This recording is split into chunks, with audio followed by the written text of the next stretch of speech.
Guys, papunta na kami sa pinakamagandang part ng Kazakhstan. Ito ang Candle Lake. Ano masasabi mo? Si Manong hip-hop. Si Manong hataw. Hataw.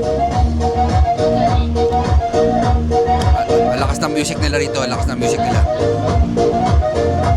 Mga tugtugan ni Manong, puro ganyan.